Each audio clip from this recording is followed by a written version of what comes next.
Baik, Assalamualaikum warahmatullahi wabarakatuh dan salam sejahtera untuk kita semua.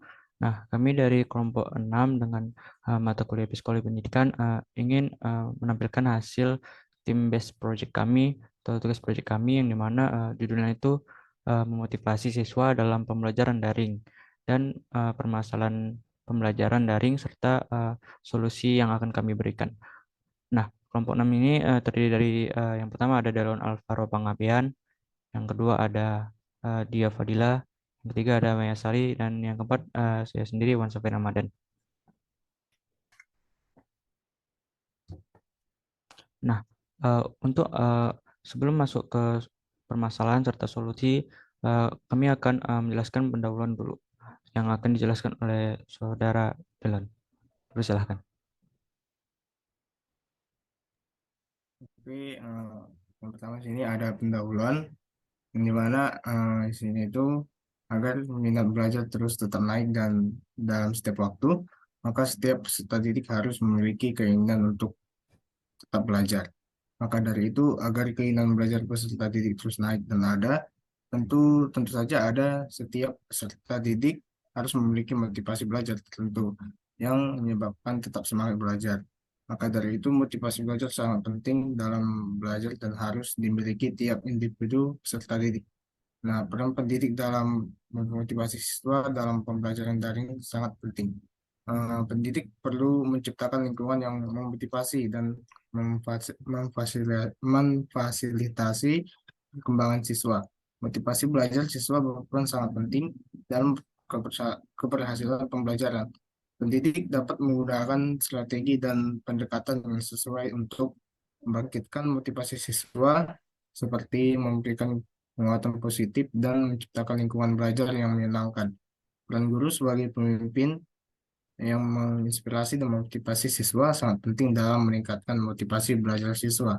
Dengan strategi pembelajaran yang kreatif, pendidik dapat membantu siswa mencapai potensi belajar mereka secara optimal.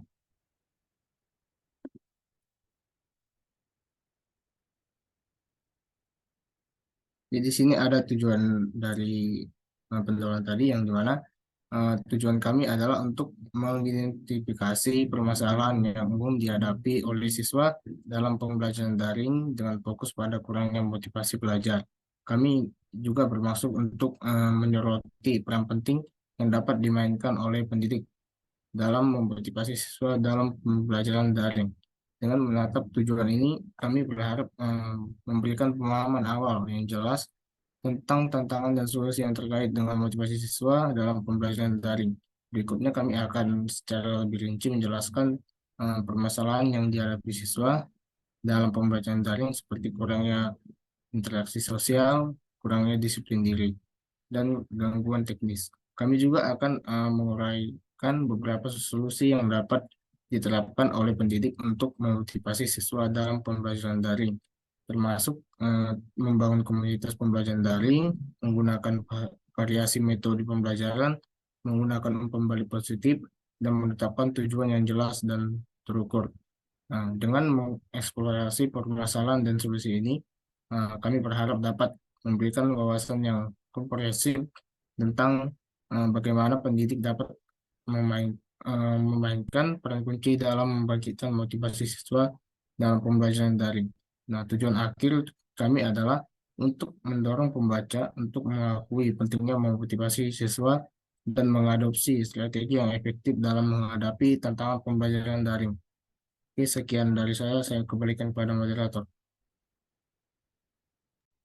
Nah, eh, dan di sini alat dan bahan dari tim base project kami akan disampaikan oleh Saudari Maya Sari. Persilahkan.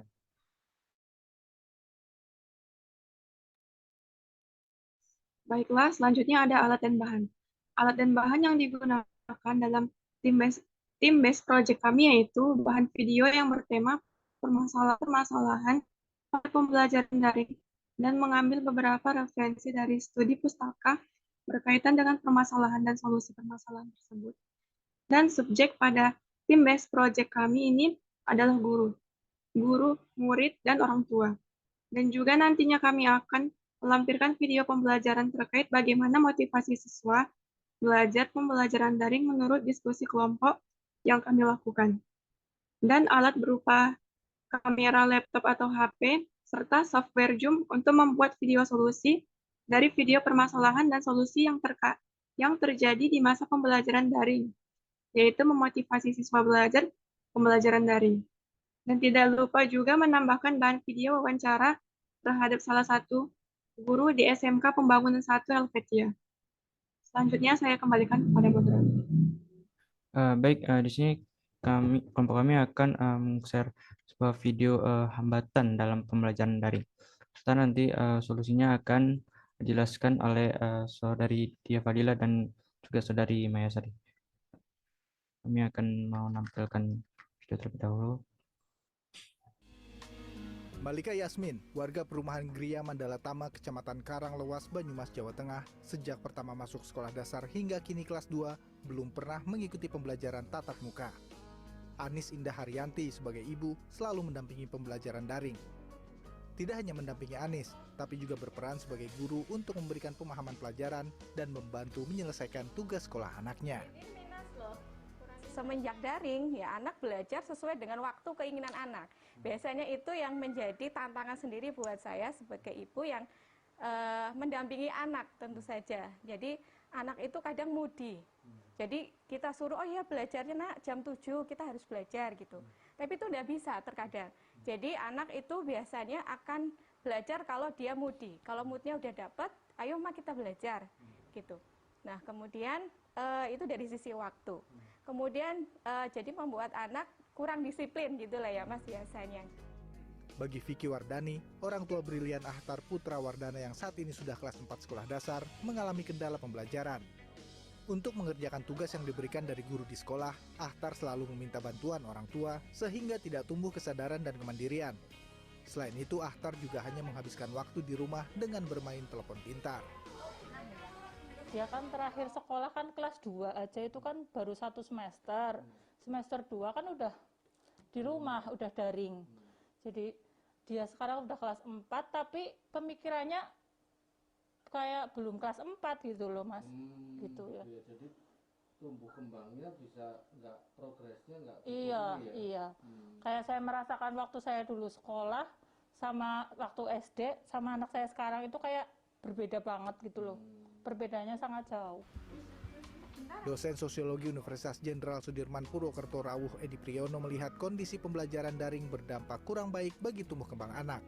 Selain mengalami perlambatan dalam bidang membangun kesadaran, kemandirian, dan sosialisasi dengan teman dan lingkungan, anak juga akan kehilangan belajar tentang nilai-nilai yang diajarkan guru di sekolah.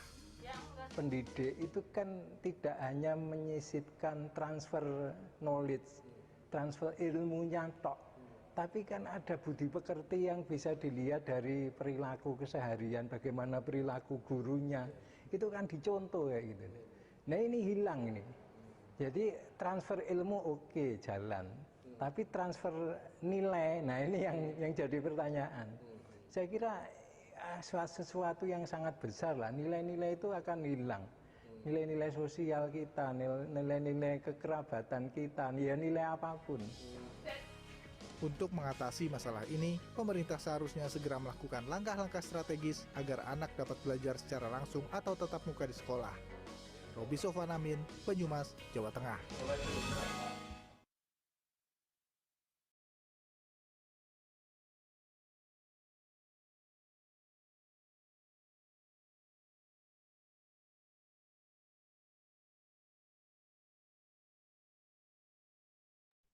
Nah, berikut solusi dari permasalahan video yang tadi, yang dimana kemungkinan ada 5 masalah ya.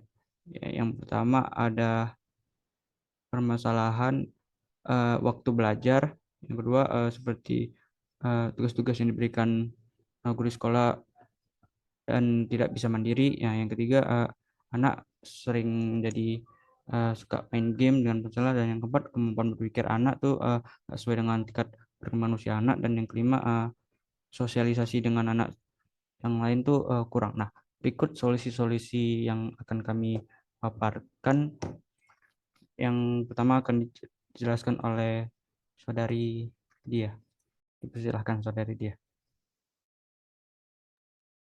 Baik, terima kasih moderator. Berdasarkan video yang tadi yang sudah kita tonton, terdapat beberapa permasalahan dalam pembelajaran daring. Yang pertama itu waktu belajar anak sesuai dengan moodnya. Ketika mood anak tidak bagus, dia tidak mau belajar, sehingga membuat anak kurang disiplin. Solusi yang kami dapat ialah ada pelengkapannya. Yang pertama, kenali kebutuhan dan minat individu. Setiap anak memiliki minat dan kebutuhan belajar yang berbeda. Cobalah untuk mengenali minat mereka dan temukan cara untuk mengaitkannya dengan pembelajaran. Misalnya, jika seorang anak tertarik pada musik, maka guru dapat mencoba mengembangkan unsur musik dalam pembelajarannya. Yang kedua, ciptakan lingkungan belajar yang kondusif. Pastikan lingkungan belajar online nyaman dan terorganisir. Anak-anak cenderung lebih fokus jika mereka berada dalam lingkungan yang tenang dan tertata dengan baik. Dorongan mereka untuk memiliki tempat khusus di rumah yang didedikasikan untuk belajar. Yang ketiga, libatkan mereka dalam proses pembelajaran. Berikan anak-anak kontrol sebanyak mungkin dalam pembelajaran mereka. Guru dapat memberikan pilihan aktivitas atau topik yang ingin mereka pelajari dengan memberikan rasa memiliki dalam proses pembelajaran. Mereka akan lebih termotivasi untuk belajar. Yang keempat, buat jadwal yang fleksibel. Anak-anak dapat memiliki pola tidur dan mood yang berbeda setiap hari. Coba untuk membuat jadwal yang fleksibel yang memperhitungkan perbedaan ini. Guru dapat mengatur jadwal belajar yang sesuai dengan mood anak, seperti memberikan mereka waktu luang setelah sekolah untuk beristirahat atau melakukan kegiatan yang mereka sukai sebelum memulai pembelajaran. Yang kelima, gunakan variasi mode pembelajaran.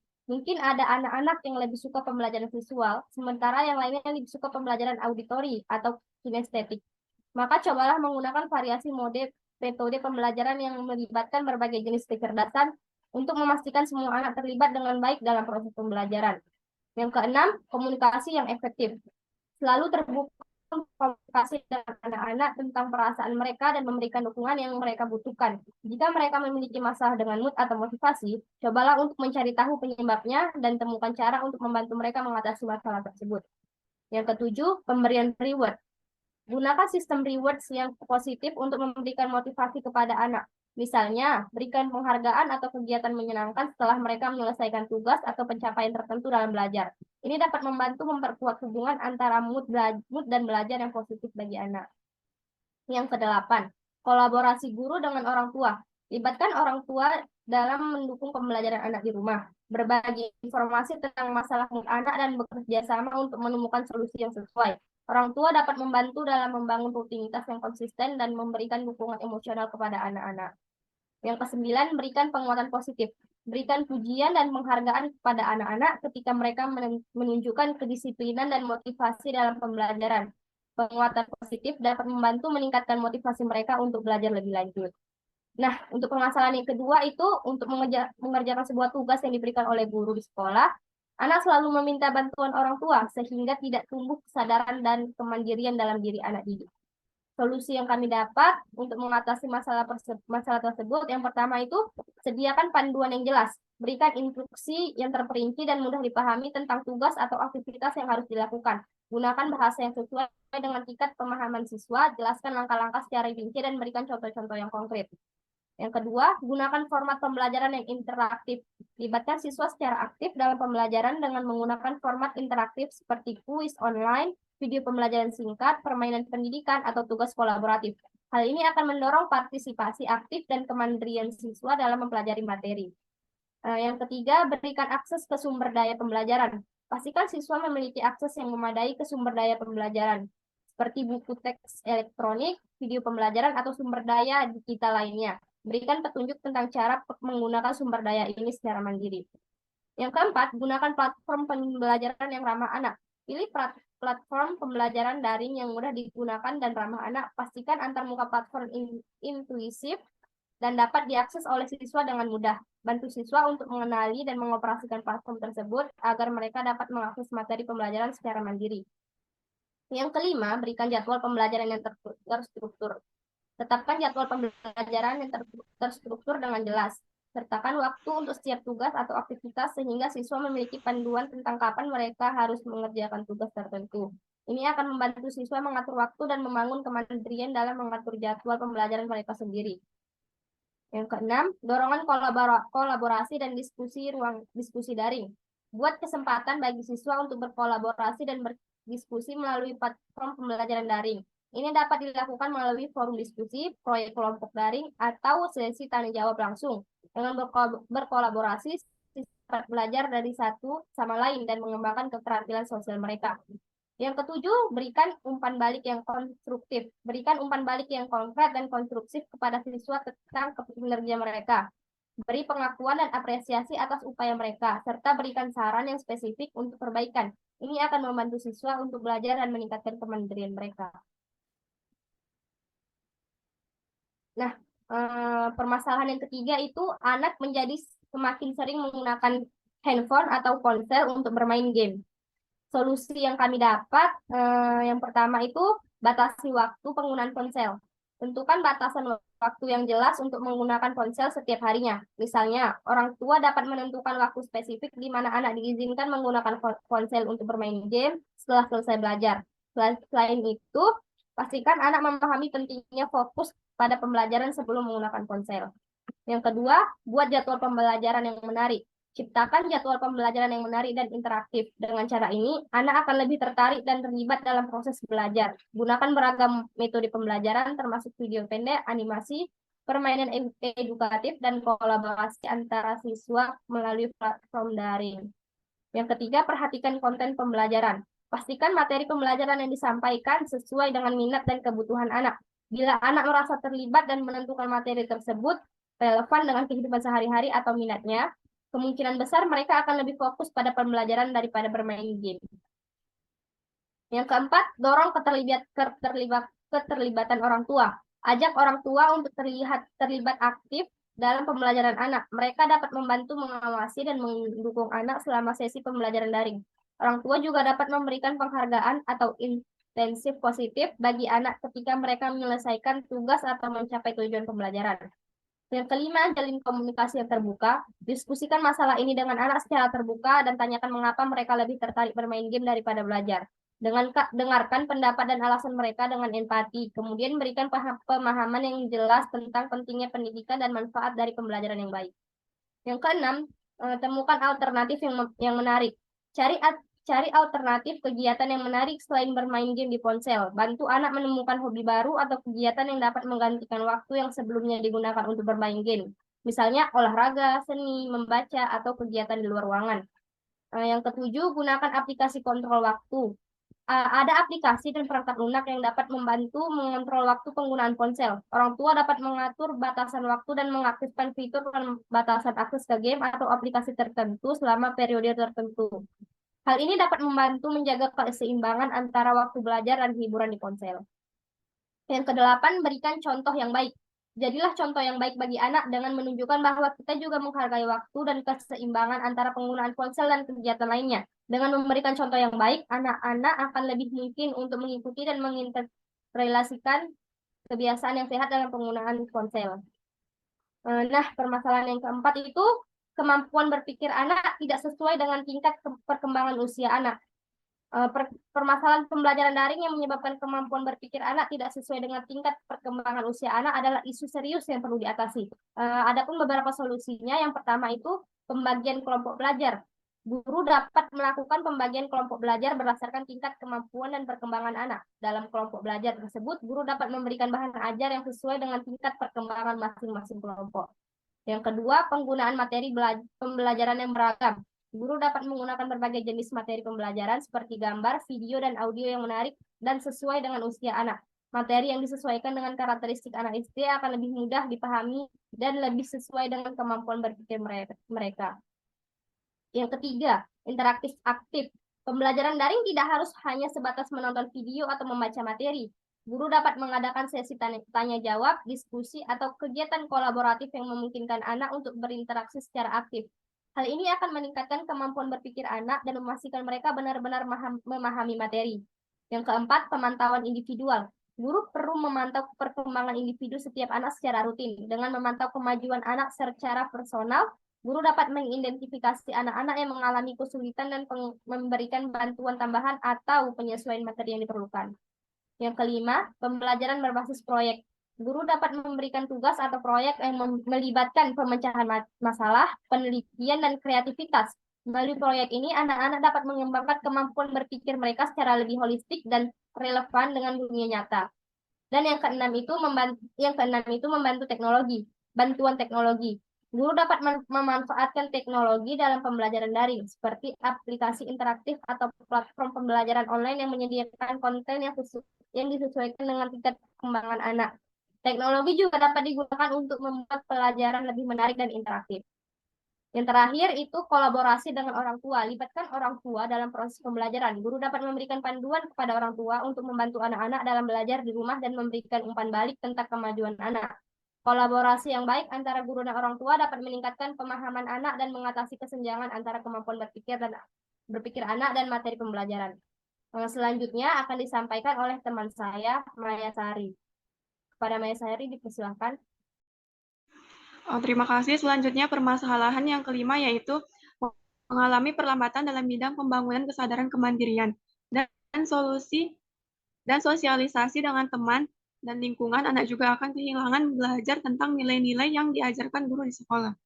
Solusinya, masalah pembelajaran daring memang dapat menimbulkan beberapa tantangan, termasuk kesulitan dalam membangun kesadaran kemandirian dan sosialisasi dengan teman dan lingkungan sekitar anak, serta potensi kehilangan nilai-nilai yang diajarkan oleh guru di sekolah. Berikut ada beberapa solusi yang dapat membantu mengatasi masalah tersebut. Yang pertama, meningkatkan komunikasi interaksi sosial. Penting untuk menciptakan kesempatan bagi siswa untuk berinteraksi dengan teman sebaya di lingkungan mereka. Sekolah atau guru dapat mengatur sesi video konferensi yang terjadwal secara teratur, di mana siswa dapat berpartisipasi dalam diskusi kelompok atau proyek bersama. Penggunaan platform pembelajaran daring yang memungkinkan interaksi dan kolaborasi antara siswa juga dapat membantu memperkuat komunikasi dan interaksi sosial. Yang kedua, program ekstrakurikuler online. Sekolah dapat mengatur program ekstrakurikuler online yang melibatkan siswa dan kegiatan di luar kurikulum akademik. Ini bisa mencakup klub buku online, klub bahasa, klub seni, atau klub olahraga yang diselenggarakan melalui platform virtual. Dengan cara ini, siswa dapat terlibat dalam kegiatan yang menarik dan tetap memiliki kesempatan untuk berinteraksi dengan sesama siswa lain. Yang ketiga, komunikasi aktif antara guru, siswa, dan orang tua. Penting untuk menjaga saluran komunikasi yang terbuka antara guru, siswa, dan orang tua. Guru dapat memberikan umpan balik secara rutin kepada siswa dan melibatkan orang tua dalam mendukung proses pembelajaran daring, termasuk nilai-nilai yang diajarkan. Yang keempat, memperkuat pendidikan karakter. Penting untuk melibatkan nilai-nilai yang diajarkan di sekolah dalam pembelajaran daring. Guru dapat mengintegrasikan pembelajaran karakter ke dalam materi pembelajaran yang diajarkan secara online. Mereka dapat menggunakan studi kasus, diskusi, atau proyek yang mendorong siswa untuk mempertimbangkan nilai-nilai seperti integritas, kerjasama, atau keadilan. Selain itu, penting untuk memberikan umpan balik yang konstruktif kepada siswa tentang pengembangan nilai-nilai ini, mengapresiasi upaya mereka. Yang kelima, sesi pengenalan dan pemulihan. Ketika siswa kembali ke sekolah setelah pembelajaran daring, penting untuk menyediakan waktu ruang bagi mereka untuk beradaptasi kembali dengan lingkungan sekolah dan membangun kesadaran kemandirian. Sesi pengenalan dan pemulihan dapat melibatkan kegiatan sosial, diskusi kelompok tentang pengalaman pembelajaran daring, dan membantu siswa untuk mengeksplorasi cara-cara di mana mereka dapat menerapkan keterampilan yang mereka pelajari selama pembelajaran daring dalam lingkungan sekolah. Selanjutnya saya kembalikan kepada moderator. Baik, kurang lebih itu adalah solusi dari permasalahan-permasalahan video yang telah kami tampilkan. Nah, selanjutnya kami akan menampilkan sebuah video wawancara terhadap motivasi pembelajaran, di mana subjeknya itu adalah salah satu guru di SMK BW Satu Helvetia. Bisa diperkenalkan dulu, Pak, nama Bapak? Oh ya, perkenalkan, nama saya Sandra Adil Siregar, gelarnya ya ST ya, Sarjana Teknik Informatika. Kuliah kemarin itu di Sekolah Tinggi Teknik Harapan. Sekarang udah jadi UNHAR ya, Universitas Harapan. Dulu nama Sekolah Tinggi. Jadi sekarang saya ngajar di SMK PB 1 Helvetia, ya, ngajar di teknik komputer jaringan juga dan juga di multimedia. Mungkin itu aja dulu. Udah dari tahun berapa Bapak sudah menjalani profesi guru? Jadi guru sebenarnya udah lama, semenjak saya kuliah pun udah mulai ngajar itu, ya dari tahun 2012 atau 2013 itu. Itu masih SMP ngajar komputer kan, ngajar di bidang komputer. Kemudian nanti kok di PAB-nya ini dari tahun 2017 sampai sekarang. Masih udah cukup lama ya bisa dibilang Pak. Nah, baik ke pembahasannya Pak. Pengalaman Bapak menjadi guru selama ini kan Pak. Bagaimana sih cara Bapak melakukan agar siswa termotivasi dalam pembelajaran itu? Apakah diberikan hiburan sebelum pembelajaran dimulai atau melakukan hal lain agar siswa termotivasi dalam pembelajaran? Strategi pembelajaran Bapak bagaimana? Pertama-tama kok misalnya siswa baru itu sebaiknya kita kenalan dulu. Mungkin kamu masih ingat nggak itu kan? Kenalkan pribadi dulu kan. Siapa namanya, tinggal di mana, ya kan, makanan favoritnya apa, itu perkenalan dulu. Ya, jadi kan di situ juga diisi dengan ada hiburan-hiburannya juga kan, lucu-lucu. Nah, itu udah membuat kesan juga sebenarnya. Jangan kita langsung belajar, harus perkenalan dulu lah. Nah, gimana tadi pertanyaannya? Bagaimana cara memotivasi Bapak agar siswa tuh kayak misalnya ngantuk jadi termotivasi pembelajaran? Supaya semangat apa ya? Itu ya kamu udah tahu lah, kemarin biasanya main games gitu kan, pagi-pagi games ya kan.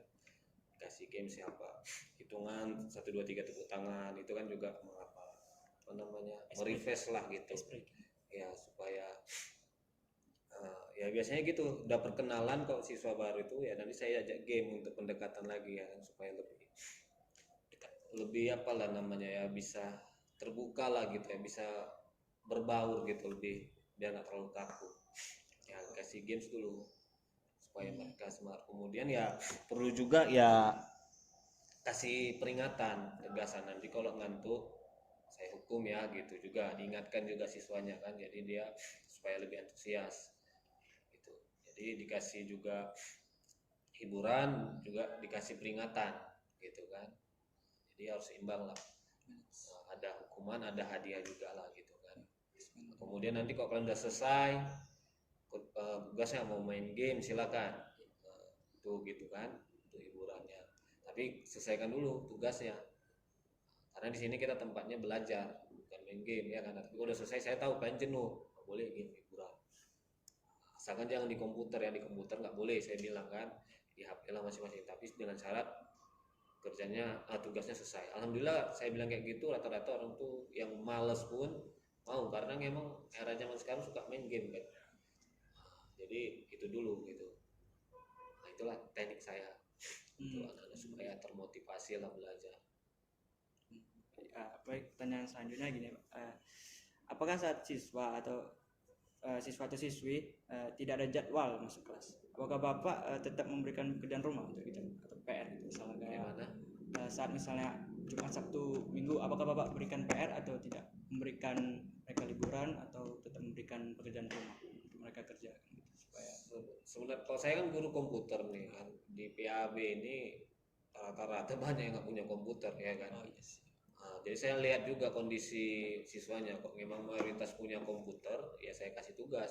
Tapi kok selama ini saya mengajar di PAB ini sedikit yang punya komputer, paling 3, 5, paling banyak 5 orang gitu kan. Jadi lebih memang kerjaannya ya di sekolah, kerjaan sekolah, tugasnya di sekolah juga gitu.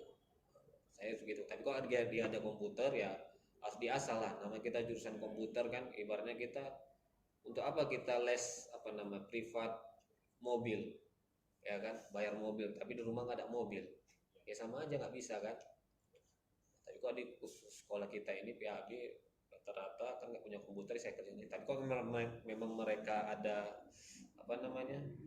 ada komputer, saya kasih tugas, tujuannya untuk melatih gitu kan. Kok kita hanya dari sekolah aja berat kita menghasilkan skill yang bagus, dan itu udah terbukti gitu.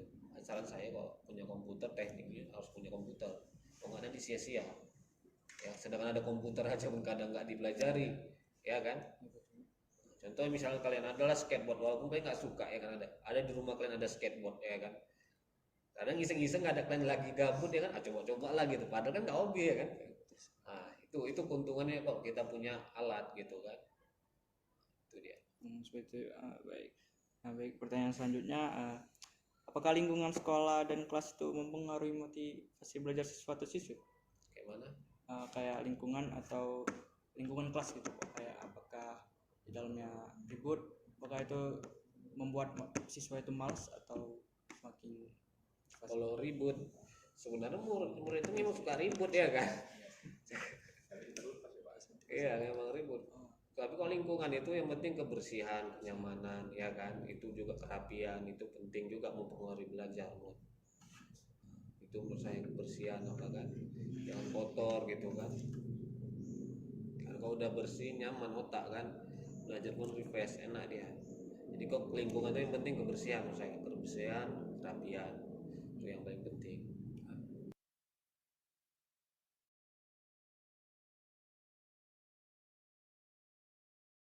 Baik, sekianlah hasil diskusi kami mengenai team based project kami ini, baik itu dari pendahuluan, tujuan, serta alat dan bahan yang kami gunakan untuk mengerjakan team based project kami ini, dan berupa ada juga tampilan video permasalahan-permasalahan pada pembelajaran daring, serta solusi-solusi yang kami berikan menurut hasil diskusi kelompok kami, dan juga yang terakhir ada wawancara mengenai keterkaitan motivasi pembelajaran oleh subjek di salah satu guru SMK PAB 1 Helvetia.